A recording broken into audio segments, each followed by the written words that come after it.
A little after 1. And can I have a roll call, please?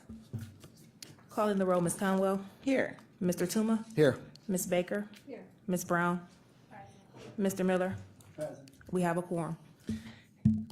Madam Clerk, is there anyone signed in for public comment related to the agenda?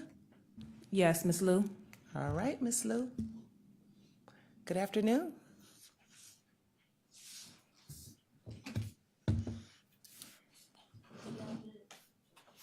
Good afternoon.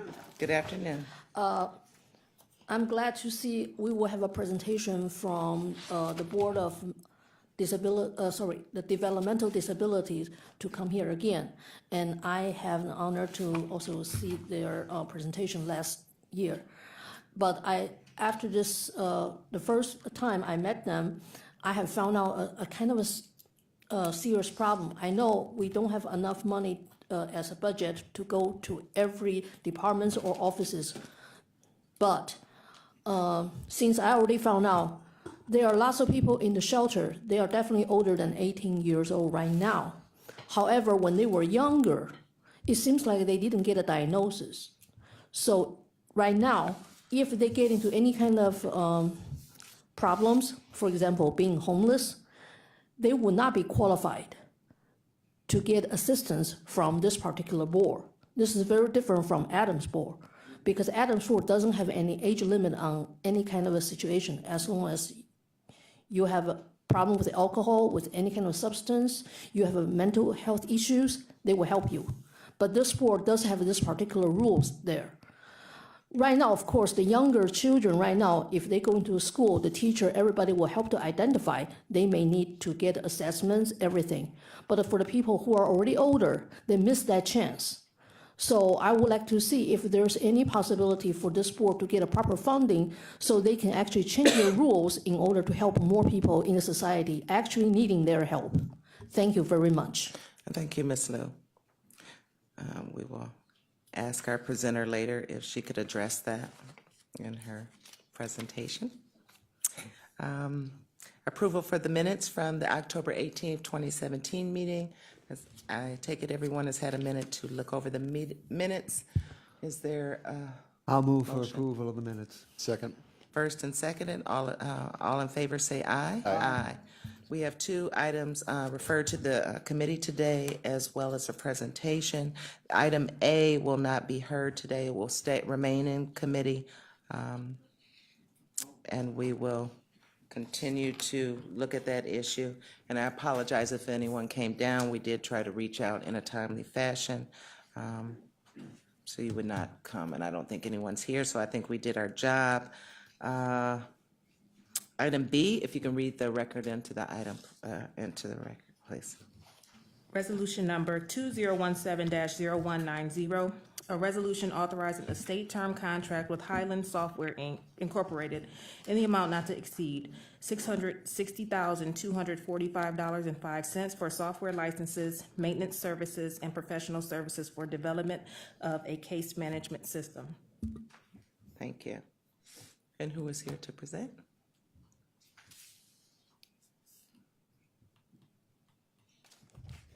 Good afternoon, Chairwoman Conwell and members of the Health and Human Services Committee.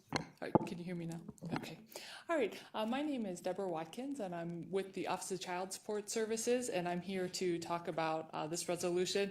And also with me is Matt Bender from the Department of IT. I'm very excited to be here today to talk to you about this solution and what it will do for the Office of Child Support Services and ultimately the residents of Cuyahoga County who participate in the child support program. And so I do have a presentation for you today as well, and you should have copies. Will this? Do you know how I download them? Okay, thank you. Perfect. All right. As everything we do, we believe in supporting parents and promoting parental responsibility so that children receive support from both parents, even when they live in separate households. The way we do this is by making our support services fair, simple, respectful, and ensuring that parents have a voice in their case.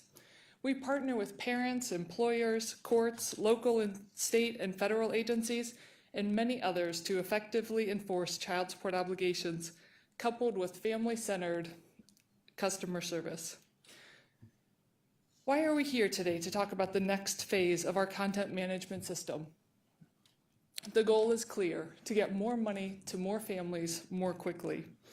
In federal fiscal year 2017, parents owed a total of $238 million for current support obligations. Those parents paid $150 million, or nearly 63% of the current support owed, during the month that it was due. These figures that I'm talking about right now do not include any amounts that we collect as past due support obligations or spousal support collections either.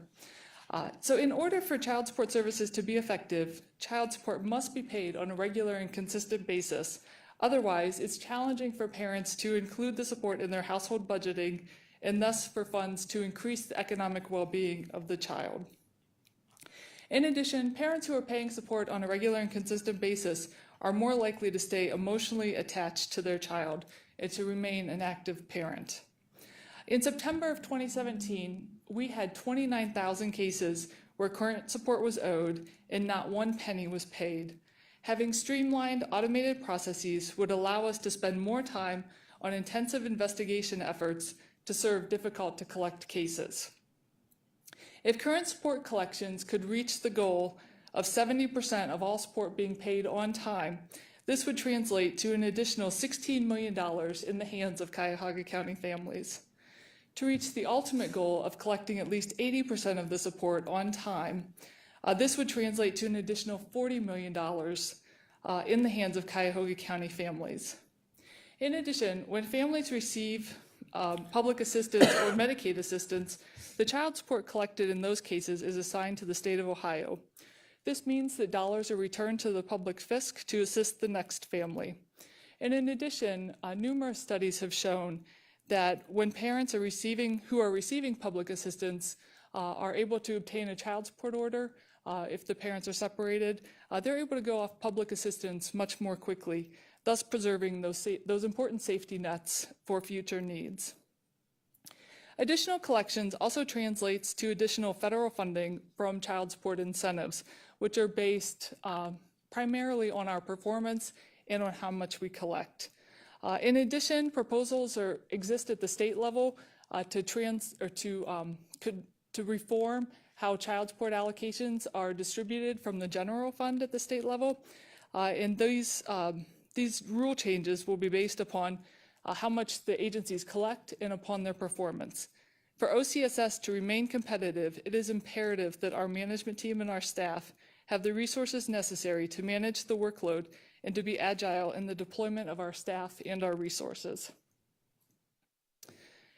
So each year, we receive in excess of 200,000 documents. That translates to 770 documents daily, each of which requires follow-up by the agency. We receive all of this documentation via paper. The paper is routed to a worker or a team assigned to work on that case or that particular work. The volume and specialized nature of our work normally requires multiple handoffs to different workers and to units. Every time a document changes hands, there's a potential for delay and for the document to be lost. Determining where the work request is in the pipeline currently requires time-consuming research. And then, in addition, clients contact us asking if we've received the documentation from them, and oftentimes, because we don't have front-end imaging, we're not able to tell them whether or not we have received the document.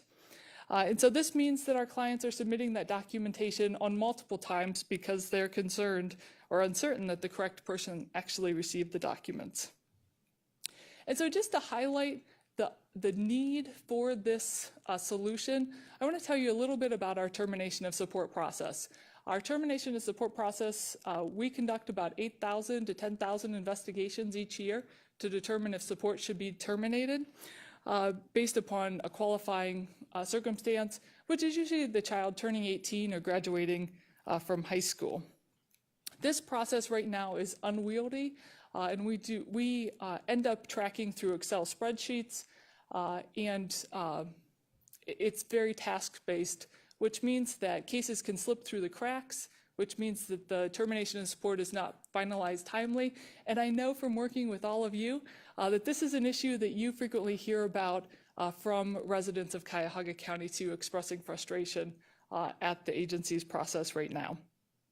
But it's this way because we have a manual process rather than an automated electronic process. So termination of support, we typically, kicks off when we need to obtain verification of a qualifying event from a parent, a school, or others to determine if the child support should end. Once we've obtained that verification, we issue a recommendation to the parties involved, and then they have a period of time to object to our recommendation. If neither party objects, then we have to obtain a final order either from our administrative hearing officers or from the court of jurisdiction. But if a party objects, we schedule an administrative hearing, hear their objection, issue another recommendation, and then wait again to see if the party is going to request a court hearing. The process is not complete until the final order is issued. And once the final order is issued, we have to make sure that the financial records are updated appropriately to reflect the current order, and then issue revised income withholding orders to the employer. Right now, just a few of the issues that we face in this, we have to manually track the files during those objection timeframes, which means that the files are put on a shelf by date, and then 30 days later we go back and pull those files, see if the parents have objected, and see what next action needs to take place. You can imagine that handling 8,000 to 10,000 objection timeframes by which file is on the shelf is not the most effective way to handle that case processing.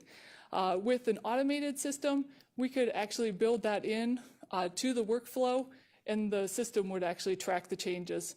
You can also imagine that this is how cases slip through the cracks at any of these stages where we don't have a workflow process to get us through the entire process.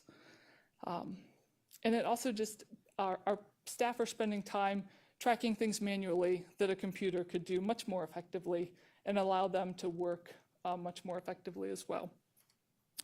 So with this case management system, we will be transitioning to front-end imaging and a robust electronic workflow system that would allow for immediate access to the documents across the agency and would allow staff to take the next appropriate action and attend to the customer's needs much more effectively and efficiently, something I am sure that all of you can agree would be beneficial to Cuyahoga County residents.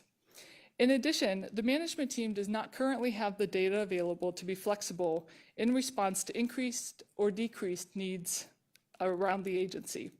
For example, our management team does not have real-time access to data that shows the amount of work being done, the amount of work that has not been done, and where in the process we're developing bottlenecks. An enterprise content management system would allow for supervisors and the entire management team to effectively manage work, product, and workloads. So we are here today seeking your approval for this contract for additional licensing and workflow modules to support this electronic case management system, along with professional services to jumpstart the project. And I'm here with Matt Bender today, and we want to talk a little bit, so to put this in context, about where we're at in our timeline for revolutionizing how we provide the child support services. Good afternoon, Matt Bender, Web and Applications Development Administrator. I'm here today just to kind of go over where we came from and where we're going in terms of refocusing our application portfolio for the Office of Child Support. We did, back in 2015, a on-base conversion, which was RFP'd out, and we ended up doing a conversion from the legacy platform over to what we currently own today for document management, which is on-base. We in 2016 went through development of some efficiencies in the system, developing scanning solutions and workflow-based solutions to help automate some of the routing. But there's still a missing component, which is that case management, which Deborah was just speaking of, that would be so valuable to improve the way that services are delivered to our clients and really focus on how do we get those dollars back in the hands of the parents and for the children as soon as we can possibly do so. So in 2017, we focused on doing the discovery of the project, working with the vendor, negotiating terms, and getting ultimately what we have before you today. And going forward in the future, we see expansion of this product into other areas and potentially integrating other projects that we have on the books, such as our website redesign. We'd like to put more innovative tools out on the website, more modern technology that can leverage the use of information systems to do business more efficiently with our customers, as well as integration of the customer relationship management system, which is a project that we're undergoing at the beginning of next year as a pilot for a couple business areas. And we'd like to fold these solutions into a more robust platform for the Office of Child Support so that they can have better customer-focused solutions. And then finally, integration with the ERP once we're ready to do that, to tie in all of the financials and the customer-related data so that we have more of a robust solution for Office of Child Support.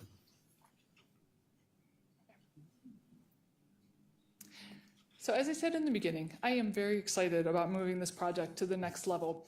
Before I started here in Cuyahoga County, I was working at a smaller child support agency. We transitioned to a robust electronic case management system, and it really did truly change the way we were able to handle the work. We went from papers everywhere to actually being able to proactively work cases and also drastically improve performance. So I've seen the value of a system like this. And actually the system that I used in the former county was recently acquired by Highland. So I'm very excited about the capabilities of the Highland on-base system to transition to an actual case management system where our employees will benefit and the residents of Cuyahoga County will benefit as well. So from the county executive to the county council to our DHHS leadership, we are singularly focused on achieving the vision and mission of the county. It is this focus on getting it right for the citizens of Cuyahoga County that has led us to the conclusion that we must move forward with the next phase of our content management solution. And I would be more than happy to answer any questions that you have regarding this. I have a few, but I'll open it up to committee first. Councilman Toma.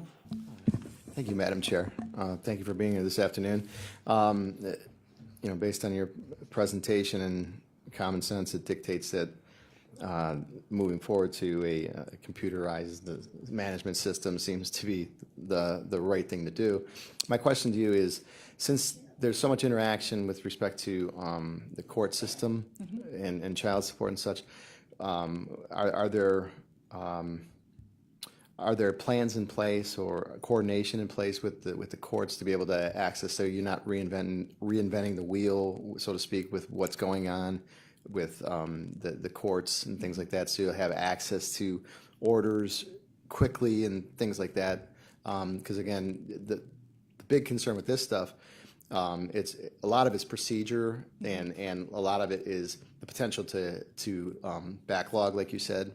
And when things are backlogged, people aren't getting their money, and then when people aren't getting their money, then you have these ongoing issues. Yes. So I understand where you're coming from, but what are the plans like for the courts and the coordination with the courts? Well, some of the coordination with the courts we were able to accomplish with our first phase of transitioning to on-base and removing the proprietary front-end solution. So we actually meet quarterly with the courts, and this has been something that we have worked on in the last couple of years.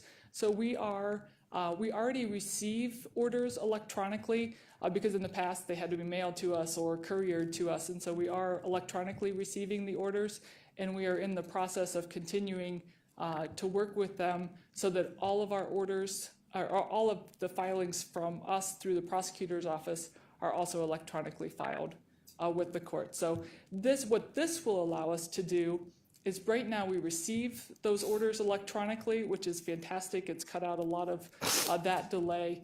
But right now our staff are forced to receive the documents electronically and then print them to work them, which I know from hearing your comments, you understand how detrimental that is And so this workflow will now allow us to import those documents directly into the system and work them immediately. And will also allow us to do parallel routing so that we can take care of all of the steps that are necessary in parallel rather than going from point A, then to point B, then to point C. So Okay. that's where we'll continue to work with the Right, I courts. appreciate your comments, and being newer on council, I wouldn't have had that past information, but that's good to know that the courts and the meeting quarterly and things like that, that communication is so important in this whole process to move this stuff forward. So I think it's a very good idea, and I think it's about time that it's move forward on a project like this. Thank you. Thank you. I'm going to defer to Ms. Baker and follow Ms. Baker. Councilwoman, were you before me? The one question I did have, thank you, is just, I see that the contract ends in December of 2018, and we're looking to integrate with the ERP in 2019, so I'm just not sure how that works together. Sure, thank you for asking. So the idea is we have a conversion effort that's going on to integrate all of our on-base solutions into one so that we could leverage pricing and licensing across the entire county. So right now we have 4 separate on-base instances that have all been maintained separately. Going forward, the idea is to consolidate them to leverage licensing. So the current period ends on the end of 2018, as you pointed out. So the idea at that point, we would probably be seeking a renewal at that point to continue the maintenance going forward. But by then, we should have more of the consolidation effort done. So just a follow-up, so with the consolidation effort, do you anticipate that, that charge going down, or this is a not to exceed? Is there some wiggle room as to extend that, just the time without the dollars? I mean, it would seem to me, since we're right now in budget hearings and preparing for the 18-19 budget cycle, that we would have some consideration as it relates to the two working together, since ERP, excuse me, seems to be a big initiative that the county's undertaking. Yes, we would definitely realize some cost savings, and that's one of the reasons why we are doing the consolidation. This is the first of the 3 health and human services solutions that we will be consolidating. So I would expect over the next year or so, we will be looking for opportunities to bring the other ones on board.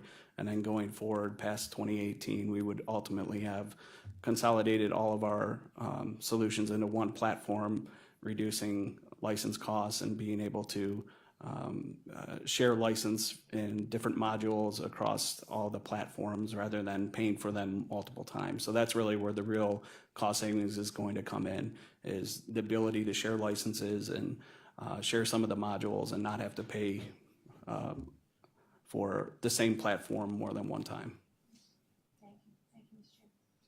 Open it back up to Councilwoman. Thank you, and certainly I was going to ask that about the ERP. Are you in conversations with them now as you're trying to ramp up this new software? Are they aware of what you're doing and how you're doing it, and whether it would be compatible with all that we know ERP is going to be, and as Councilman has suggested? Yes, that's actually, we've been in constant communication with IT in developing this solution, and that is part of the beauty of this solution, is that we are standardizing on the on-base system so that it allows for the integration to happen more seamlessly. Okay, good. So we're not going to hear in June that it wasn't compatible, or ERP said, no, they should have done it this way, or you are in constant, they know exactly what you're doing, and there will not be any hiccups when it comes to that. Correct. Engagement. The use of this platform has been vetted through all ranks of IT leadership, so Good that to will know. not happen. If I may, just a couple, the collections part of it, if I could also ask, Chair, if we could get a copy of your testimony, Yes. because there were a lot of numbers in there that were hard to jot down, but from what my notes say, 238 million is what is owed, and we collected 158 million, which is 63% paid. 150 million, yes, 150 million was paid in the month that it was due. So those are our on-time collection rates. We Right. do collect additional dollars as past due support obligations, but the real emphasis is on, we always want to collect as much as we can, but it's important that those support payments are paid on time in the month that they are due. And The- with going to this system, I do believe we'll be able to be much more proactive and timely with our enforcement efforts, and also be able to be focused rather than handling clerical type duties. Right, and I have to say, I'm surprised that you are still on a manual system, that you physically take files off a shelf and review them. I'm surprised by that. I So am it's- too. Yeah. The 63% that you do collect, the balance of that, what would you say is reasonable in the collections, given the new software that you're going to have, that you will actually be successful in increasing that 63 to, I think you said perhaps a 70%? We are always looking to obtain collections of about 70% of all current support being paid on time. But I think that it's very reasonable. So we collect, our total collections are about $228 million each year. I think it's fair and reasonable to say that I would anticipate a 10 to 11% increase in our collections. So I do think that we'll be able to increase collections by about $25 million. A year? Yes. A year's, okay. So with the amount, of course, the 660 million is bigger than just collections because it streamlines communication. You have a lot of great things that we should be doing. So, but as far as dollar to dollar, you hope to increase, given this software, another 25 million a year. Yes. Okay. And there are dependencies on that, but yes, I think from my experience, both with workflow and with working with IT and understanding child support, I do believe that that's achievable. If I may, the staff training for this new software, is that included in the 660? Yes, it is. We are utilizing, in the 660, we are utilizing a train the trainer approach. On base, we'll train about 10 of our staff who will then become experts in training and will then train the remainder of our staff. And we utilized this approach in our first round of implementation when we went to storing the documents in on base. We utilized the same train the trainer approach and it worked very well for us. Good. Our staff like the system and they've become very comfortable in utilizing it. Lastly, and I think Highland does an outstanding job. I'm partial to them myself, but did we go out to bid for others? Did we look to see if there were other software companies that could provide us this service? In the original phase one, we did do an RFP and we did select an on-base solution. And so for this to layer on the workflow, it's important that we standardize on the on-base Highland platform. And so we used state term schedules to procure this. Good. Thank you, Chair. Councilman Miller. Director, am I correct that even the current 63% on-time payment number is a pretty good number when you're comparing with other large urban areas around the country? That is, yes, we are fairly competitive and we have increased our collections over the last 4 or 5 years. But I do believe there's substantial room for improvement. Across Ohio, I'm seeing other metro counties collecting at around 66 to even, I think, Summit County is at 73, 74% collections right now. Okay. So I do believe that we can improve. Okay. But yes, we do. I am very proud of our staff. Considering the manual forms that they are required to use right now, they're doing an amazing job collecting support. Is this item that we're considering here today, is this a new contract as opposed to a renewal? In other words, it's something we haven't done before? Correct. It's the next phase of our electronic processing. And when do you expect it to be fully operational? I think that we will continue to phase. So fully operational, I think is a great question. But we will, because we are also procuring some professional services, I believe that we'll be able to jumpstart the workflow processes. But it may take us a while to get all of our processes through workflow and recorded in the system. So we'll be working with IT, and once we finish with Highland, we'll be working with our internal on-base administrators to continue to develop the workflows. So by it may take a while, do you mean beyond December 31st, 2018? No, I believe that we will have the vast majority of the work done by 2018. But I think we'll continue. What I saw in the past was that as we worked in the system, we continued to develop efficiencies and changes. And so I believe that we'll continue to do that as we work in the system. And Madam Chair Director, will this contract save you enough money in operational efficiencies to pay for itself, or to more than pay for itself? What are you expecting? My experience in the past is that the return on investment more than pays for itself. So this might actually lead to an overall reduction in your operational costs. Is that correct? One of the things that I think will more likely happen is that right now we operate with a substantial backlog in all areas, or in many of our areas. What I really believe is that we will be able to deploy our resources more effectively. So I'm not anticipating, if your question is, am I anticipating any reduction in staffing? No, I don't think that I will see reduction in staffing, because I think I'll be able to utilize the staff to do more proactive, more appropriate work. So I think that what this will allow me to do is to continue to operate within the budget without needing to add a substantial number of staff.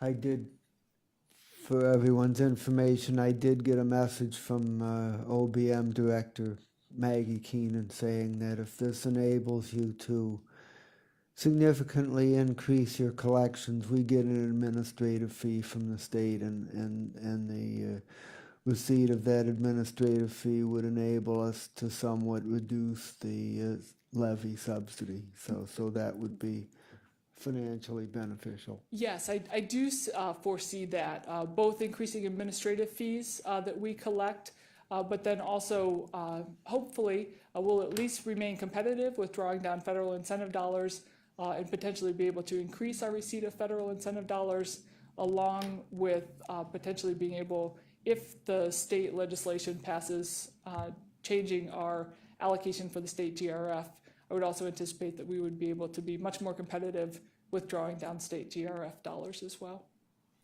So yes, I am hopeful that we'll be able to reduce the reliance on the HHS levy. Okay, thank you. Thank you, Director. Most of the questions have been asked, but I still have a couple more. Where are we downstate with the changes in the formula? And how does that impact the increase in revenue that you talked about? Currently, the rules have been worked on. Actually, the rules have been worked on for the last 2 or 3 years. Final proposal went to JCAR. JCAR did not vote on that and sent it back to the state office to look at any adjustment factors that potentially should be included. And that work has been done. And so it's back with the State Office of Child Support all the way up through the governor to determine what their next steps are in moving that rule forward. It's an administrative rule that determines the funding formulas So for we're the waiting on counties the governor to vote on it or look at it? to decide whether it's going to move back to JCAR Okay. for approval. And then in terms of this system, what would the county's position be on record retention? We would continue to apply our same record retention formula. I don't anticipate that changing. We're changing some of what we want to propose, but not because of this. Currently, we scan on the back end, and so we maintain the paper copies for a set number of days, and then we destroy those once they've been imaged in the system. So with the workflow that we're going to be adding, we will move all of the imaging to the front end. We'll still keep the documents for the required period of time and then destroy them. Okay. so Because we'll have them in the image We'll actually system. have some savings then, because right now you're doing front end and back end scanning. And Yeah, and the you'll best- be able to eliminate, once it goes electronically, the back end. Yes, and that will be a substantial change in our efficiency. Because right now, all those documents have to be manually transported person to person, and then manually transported back down to the imaging room. So And where do we keep those hard paper copies? Are they kept on site, or do we utilize? yes, we hold them on site until the time period has elapsed, and then we destroy them. All right. Any further questions for the director? All right, thank you for your presentation. And if we have any additional questions, we'll be glad to send them your way. Thank you. And we thank you for your, so I take it you need second reading suspension? I think Yes, I we would heard. request second reading suspension to get started as soon as possible. Can I have a motion for that? I will so move that we refer this resolution favorably with a recommendation to leadership for second reading suspension. Moved and seconded, all in favor say aye. Aye. Aye. This item will go to the full council for second reading. Thank you. Thank you very much. And next item on the agenda is our presentation.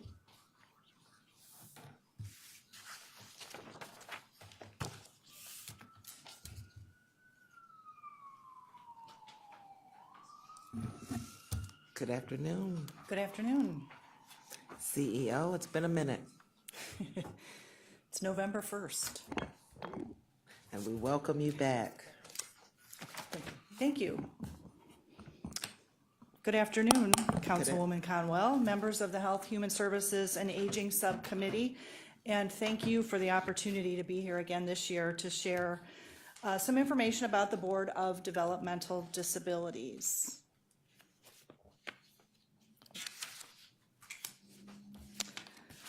2017 marks our 50th anniversary year.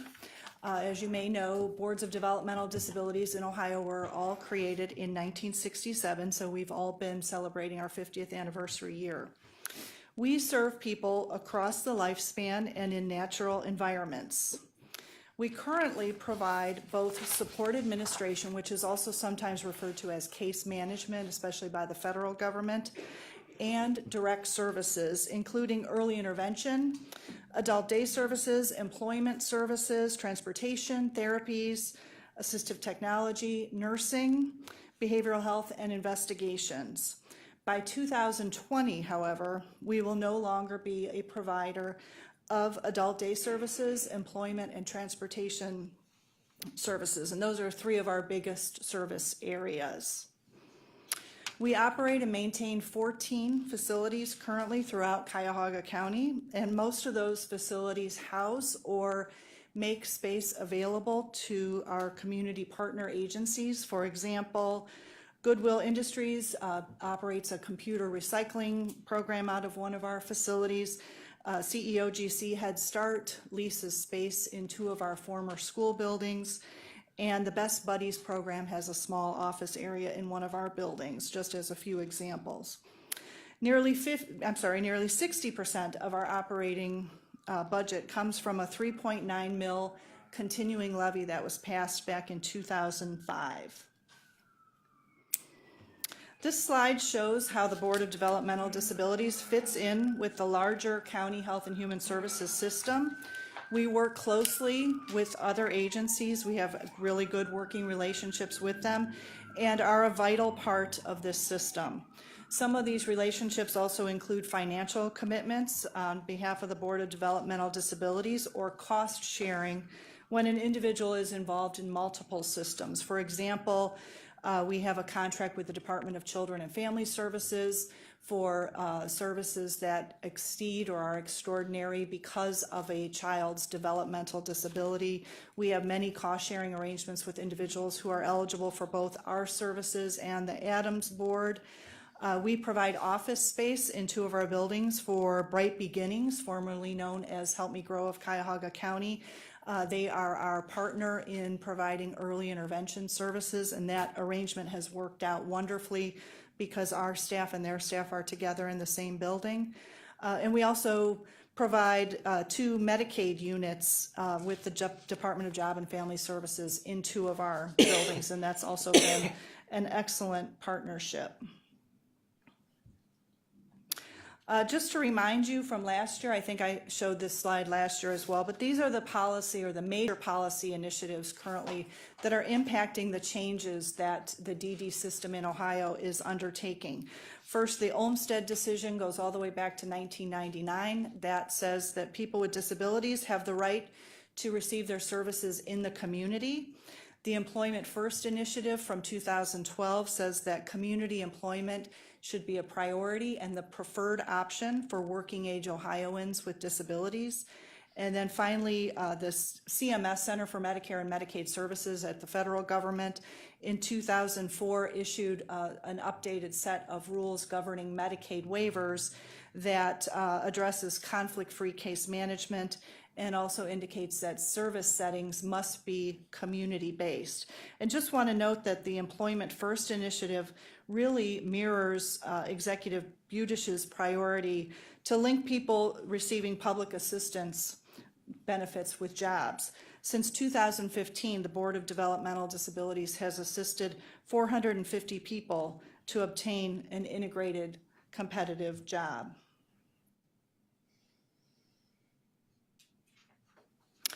So last year when I was here, I talked about our plans for privatizing and shared our projected timeline for privatizing adult employment and transportation services. I'm happy to say we're still very much on target with those plans, with a few exceptions, meaning that in some cases we actually accelerated those plans for the purposes of improving our budget situation. So for example, our transportation department in 2017, we accelerated that phase down and reduced our routes and our staff by approximately 50% in transportation.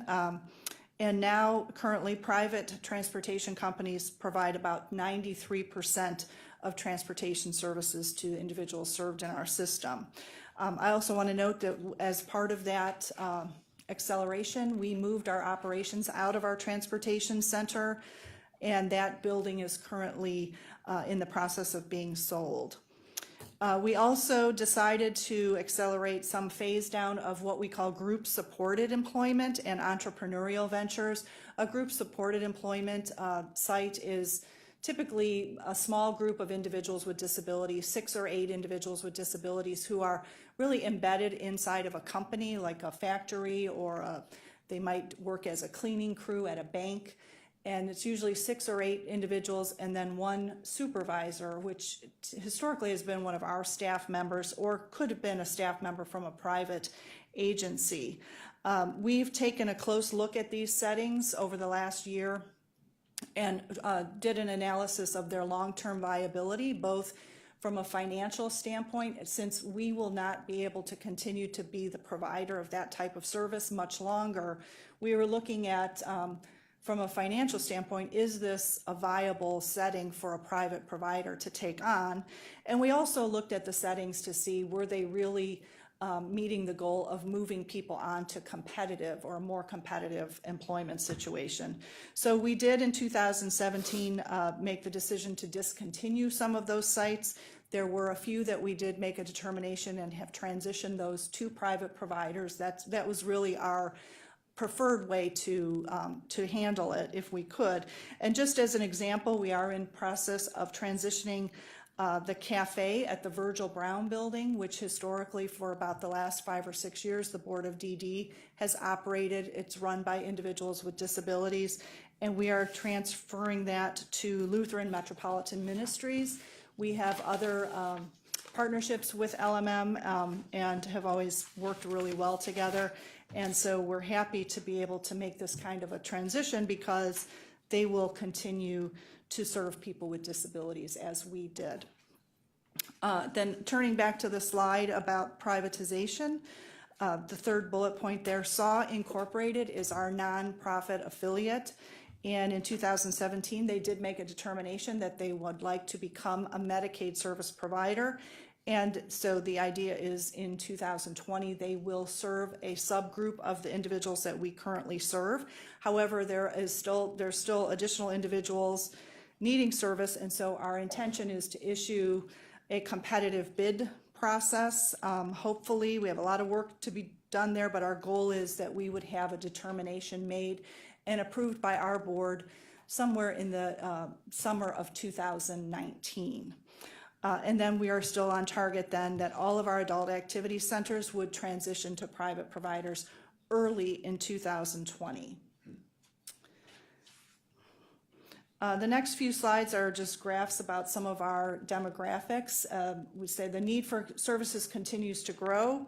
We expect to serve about 9,250 people this year in 2017. Some of the reasons why the need seems to be growing is just a better detection and diagnosis of disability. The fact that we have stronger and more far-reaching partnerships in this community, more people know about us and more people refer to us. There is a rise in the rate of some disabilities, like autism as an example, and we believe some people move into Cuyahoga County because of the availability of community-based services here. The number of people that we currently have enrolled on a Medicaid waiver, we operate 3 different Medicaid waivers. Those are funding sources for individuals to provide services. Currently, about 4,235 people are enrolled on a Medicaid waiver, and that number is ever increasing. So we're approaching half of the individuals enrolled with us being enrolled on a waiver. However, there is still a waiting list for Medicaid waivers. Currently, about 2,177 individuals are waiting to be enrolled on a waiver, and that's an unduplicated count of people. So there's still a significant number of people who would like to be enrolled. The next couple slides talk about our revenue and some trends with our revenue. Our revenue is decreasing. This first slide shows our levy revenue has decreased by about 14.5% since it was first enacted in 2005. And we're projecting flat funding going forward from this point on at approximately $104 million a year. When that levy first was enacted, it collected about $117 million a year.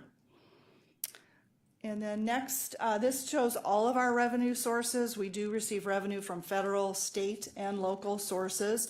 Our state funds have decreased steadily over the past few budget cycles. However, the State of Ohio Department of Developmental Disabilities does contribute some waiver match, which I'm going to talk about in a moment, but they do contribute waiver match for some individuals who are enrolled on waivers, but we fund the vast majority of those people. Also, what we call divisional revenue is decreasing. Part of the reason for that is that as the Board of DD phases out of our role as a service provider, a Medicaid service provider, we can no longer bill for services as we had if we were providing the service to an individual. So that's a phenomenon that will continue. This slide shows, moving on to the expense side of things, that our waiver match commitment does continue to increase. And that's for a couple of reasons. One, more and more individuals are enrolled on Medicaid waivers each year. And as you saw, there continues to be a high demand for that. And then, as I just said, as more people shift from receiving their services from us, the Board of DD, to a private service provider, then we're having to expend the dollars on that of waiver match for those individuals. So that number does go up. Just a note here, the average cost per person who's enrolled on what we call an individual options waiver, that's kind of the highest level waiver that we provide, is on average $50,000 a year. And if you multiply that times 40 years, we're looking at a $2 million cost over the lifespan of that individual. And so although the rising cost of waiver match is concerning, it's also important to note that this represents our future. This is how we provide funding to people so they can choose the services and supports they need to live life the way they want to. We are committed to ensuring we are as efficient as we can be with the portion of waiver match we can control. However, we also recognize and are sensitive to the fact that many people continue to wait for an opportunity to enroll on a waiver. Just a couple of slides that demonstrate the economic impact of this waiver match that we provide with our local levy dollars. This shows how 40% of the money to fund one Medicaid waiver slot comes from the county levy funds. The additional comes from the federal. The 60% comes from the federal. So every 40 cents that we spend, we get 60 cents back in addition from the federal government.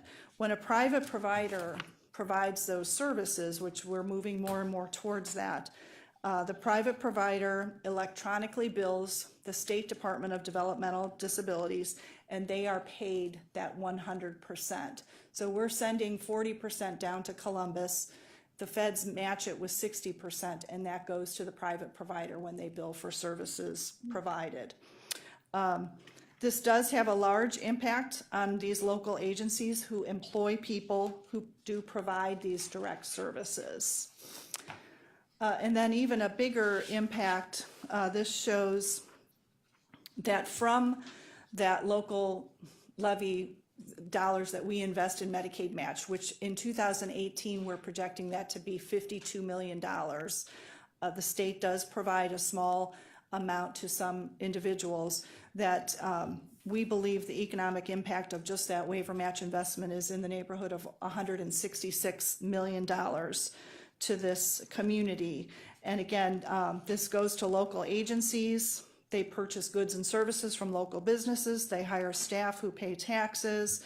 These agencies, many of them, not all of them, but many of them are also critical components of the county's health and human services system. So they also may provide services in other areas, like through the Adams Board or through Department of Children and Family Services. And then what this does not reflect, but just to mention, the Board of DD also has many locally funded contracts with service providers that also adds to this economic impact on the community. We are trying our best to manage our what we call our sustainability fund, or our reserves. We have been deficit spending for several years, and so we are doing what we can to preserve those funds for as long as possible and to minimize the deficit spending. A few of the things that we've done, especially in 2017, this is not an all-inclusive list. I already mentioned we accelerated the transportation transition. We accelerated the group-supported employment transition. We also eliminated some large subsidies that historically we paid directly to agencies and instead are using other funding sources that are available to individuals in the community. We reduced our staffing costs pretty significantly and reduced supply costs. This next slide does show the change in our staffing levels over the last few years. Back in 2013, we had about 1,150 staff. By the end of this year, we expect there to be just about 900 staff. And then going forward into 2020, when we do plan to do the bulk of the privatization, we expect that number to be just over about 500 staff. Just to mention, we do have a strategic plan in place that went into effect early last year. Our four major areas that we are working on are, again, increasing opportunities for competitive employment, also increasing opportunities for community integration so that people with disabilities feel more and more a part of their communities. Also enhancing the service quality and capability of provider agencies. We know that historically we have many really good service providers in Cuyahoga County. We're very fortunate, but we also know that as more and more people receive services from those private service providers and not from us, we need to make sure that they have the ability to take on people perhaps with more challenging needs and just a greater number of people.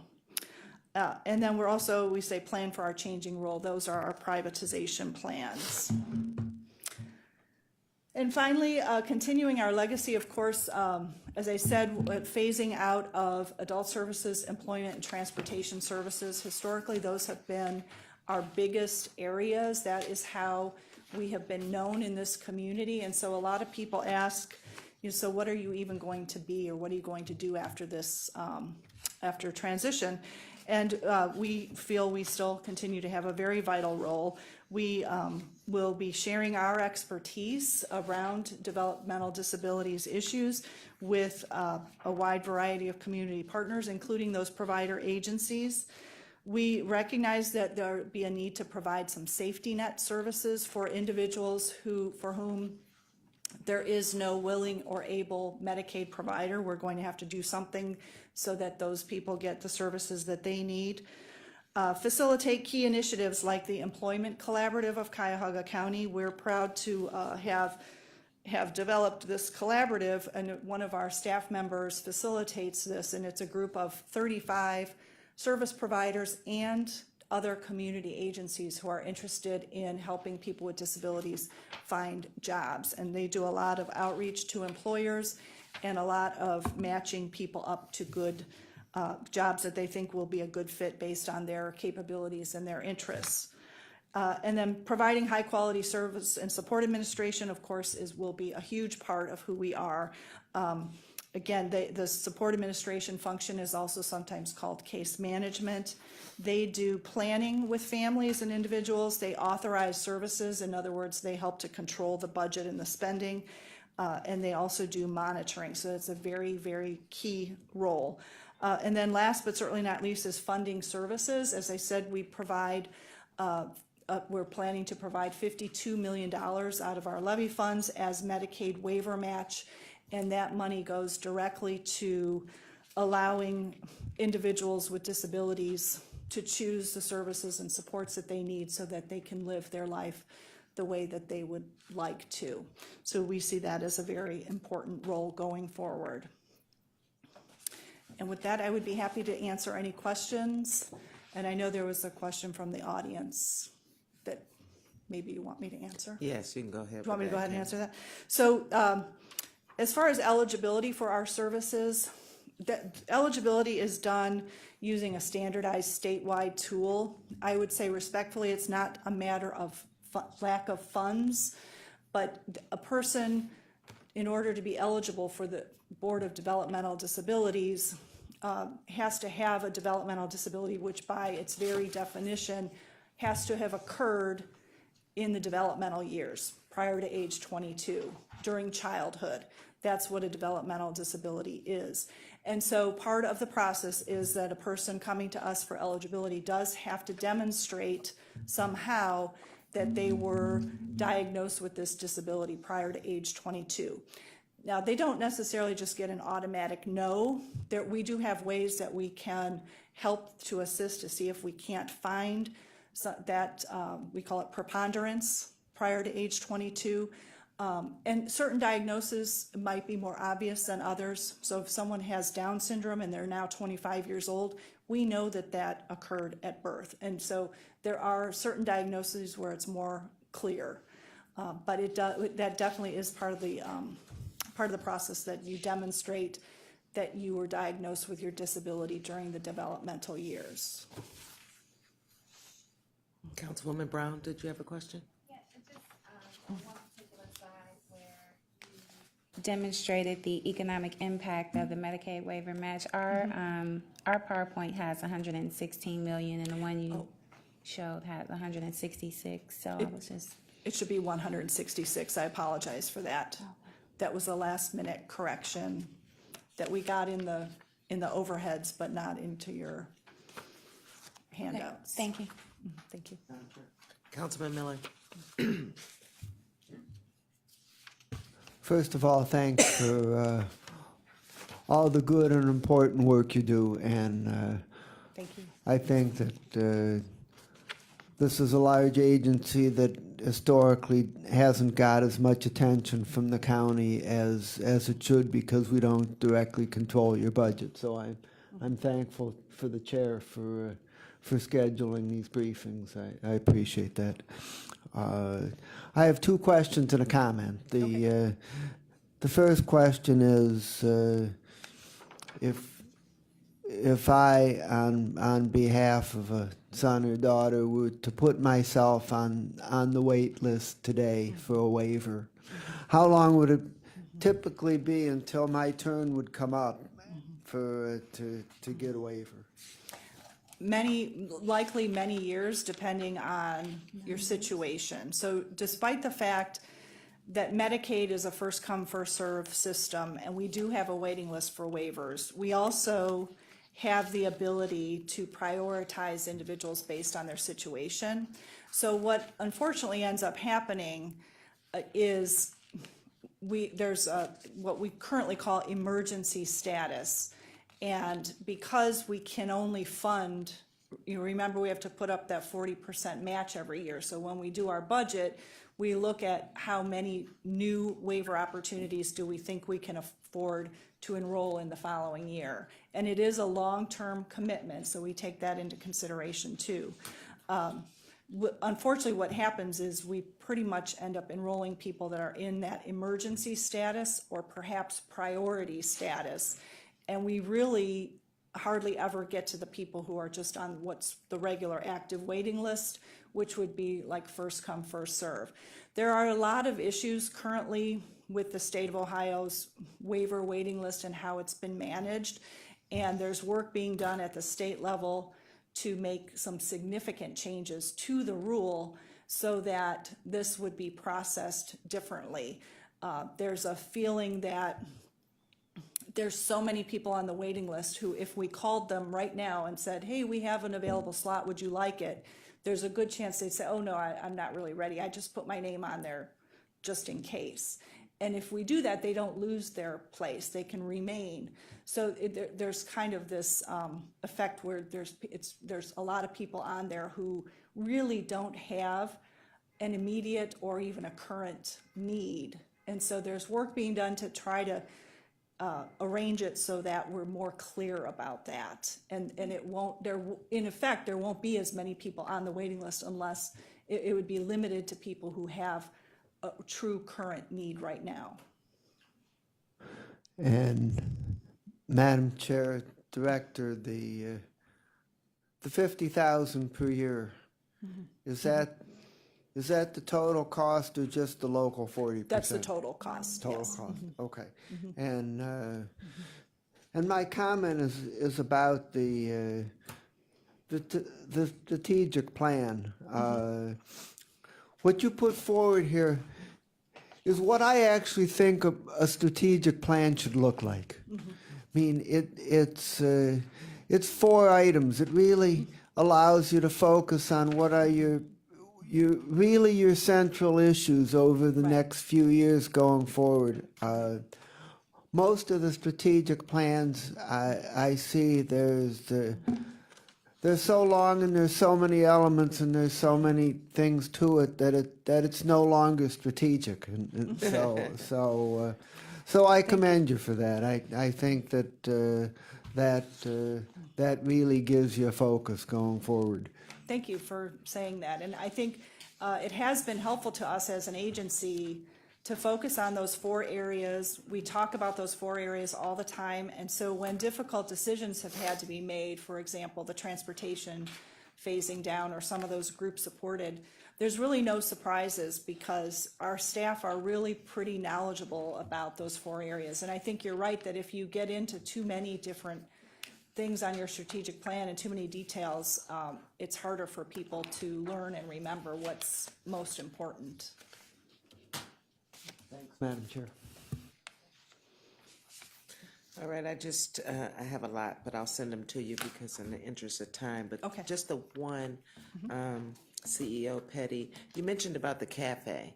So I'm a little Yes. concerned about that. So if we have the cafe currently in the Virgil E. Brown building where there's many employees, and then we're moving it to LMM where there's not that many employees. Oh, I'm sorry, they're coming into the Virgil Brown building Okay, to provide it just exactly like we had been. okay, Yes. all right. I'm sorry about that. We're not actually moving it. We're just moving the supervision of it to LMM. Gotcha. Yes. Gotcha. I shouldn't have Okay, said so we're moved. not losing the profits, No, okay. no, and it has been very successful. As I said, we looked at all of those kinds of arrangements, and some of them, quite honestly, have not been all that financially successful. But we're in the business of serving people, so that's been our focus all this time. But we did have to look at things from a private entity's point of view, and would they really be able to take something on and make a go of it? And we believe this cafe is one that they can, because there are a lot of employees in that building, and it is a lot of people utilize that cafe, especially on bad weather days. Yeah. And the Board of Developmental, BDD, just sounds like it's gonna change dramatically from what I'm used to and what I know, being back in the day at group homes and the fight and the parents and how they, Well, those things still Just- happen. right. they- Yes. But it's gonna just try, the parents wanted it to be in you guys' hands. And I know a lot of this is coming Right. from the state that's pushing this impact and this change. But what will this actually do to the levy dollars? Is it because the levy dollars are going down that is kind of thought to have this change? Well, the change is really being initiated from the federal government, because we've become pretty dependent on using these Medicaid waivers to fund services. So now we're beholden to the feds for the rules that go along with that.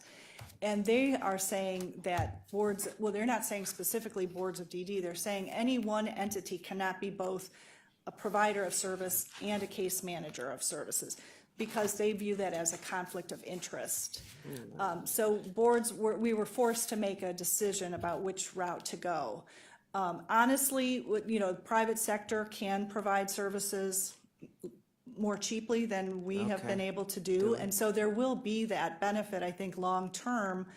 That was starting to be a concern for all boards of DD around the state. And some had already made the decision to privatize before this ruling even came down. And I think it also fits nicely, and I agree with you that parents don't necessarily like this, especially the parents that have been with us for a long time.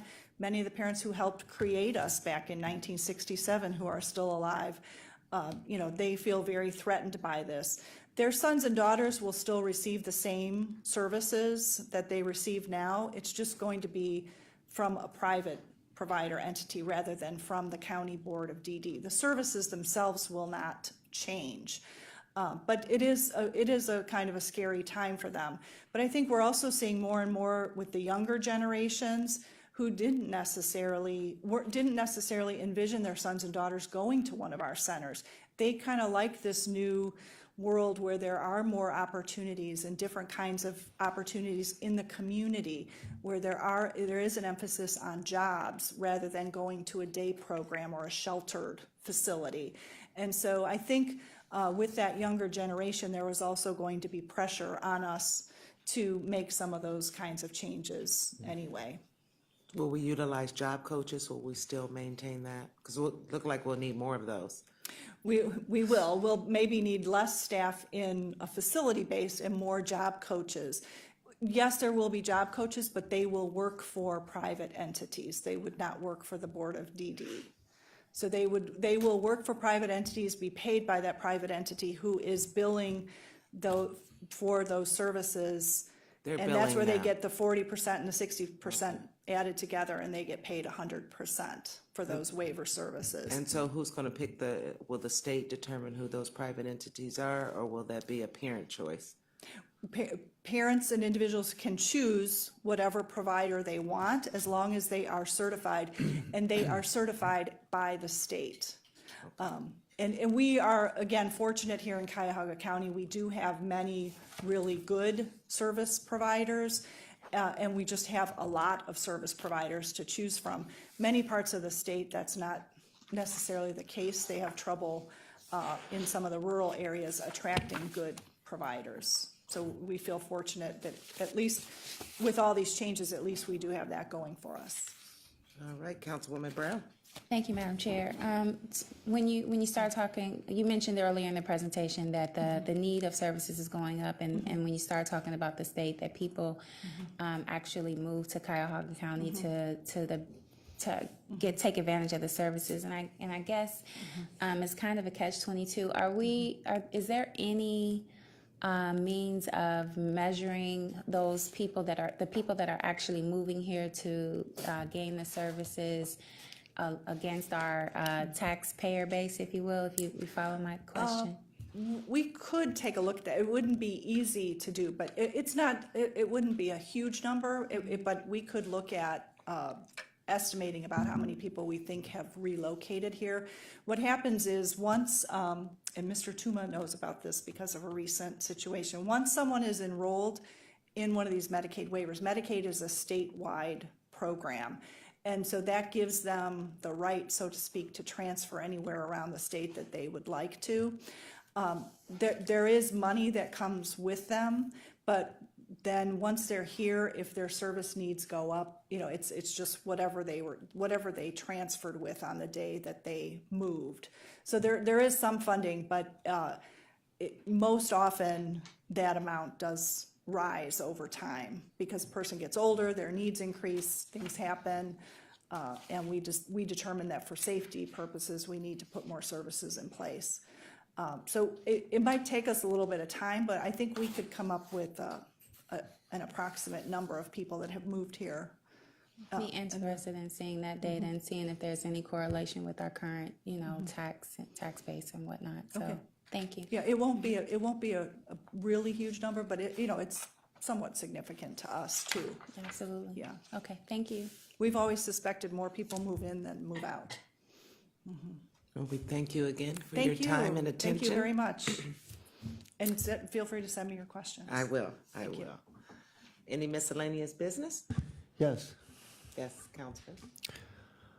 I would just like to bring to everybody's attention as part of the budget process that over 2 years there is an $11 million difference between what the executive is proposing and what the juvenile court is asking for.